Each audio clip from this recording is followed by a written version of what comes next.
ginagawa ko dito? Ashley, relax ka lang. Nahilo ka. Kaya dinala kita dito. Pero sabi ng doktor, okay ka na. Basta, magpahinga ka lang muna. Hindi. Ayoko dito. Aalis na ako. Ashley, please. Magpahinga ka muna. Yun ang sinabi ng doktor. Hindi ka pwede maglakad dahil makakasama to sa'yo. Hindi nga. Kaya ko nga Please, to. Ashley, just listen to me. Besides, saan ka pa pupunta? Hindi mo na kailangan malaman kung saan pa ako pupunta.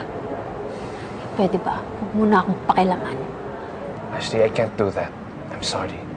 Because I care for you. Hindi kita pwedeng pabayaan, lalo na ngayon. Brady, ano ba yung pinagsasabi mo, ha? Hindi ko kailangan ng concern mo. Kaya nga ako aalis dahil gusto kong lumayo sa inyo at kasama ka ron.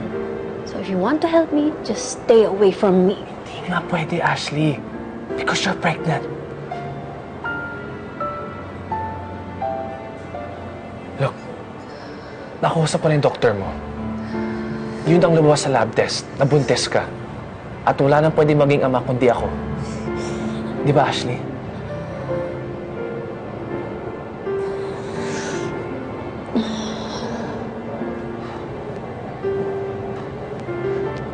Oo. Ikaw nga ang ama ng batang to. Pero you have nothing to worry about. Hindi kita inuobligahan na panagutan to. At lalo na ayoko magkasira kayo ni Diana dahil sa akin. Kaya please, iwan mo na lang ako. I'm sorry.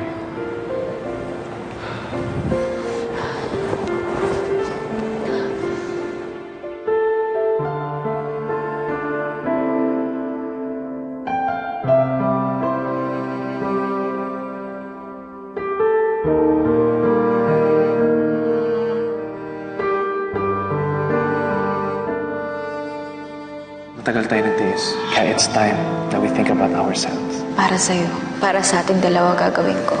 Dahil hindi ko na kayang mawala ka ulit sa akin. Ayokong hadlangan ng kaligayahan mo, anak. Pero hindi mo maiwasan ang mangamba ko pag nalaman ni Diana ang nangyari sa inyo ni Ashley. Kung mangyari man yun, sana maintindihan niya.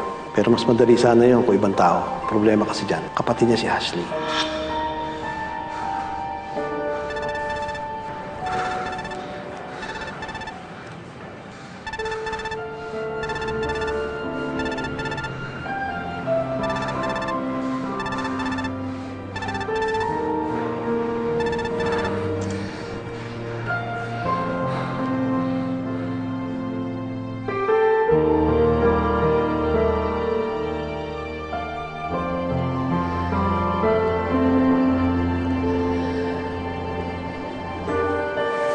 Oh, Ash, saan ka pupunta?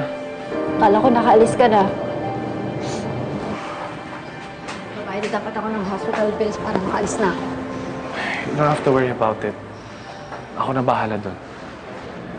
Tsaka, umalis ako kanina dahil na-shock lang ako. Pero hindi ibig sabihin nun, naiwan kita sa kondisyon mo. I'm here to help you. Hindi, kaya ko nga to. No. You're just saying that dahil ayaw mo magkasira kami ni Diana. Look, anak ko rin yan. At hindi kaya ng konsensya ko na hayaan lang kita. Problema natin to.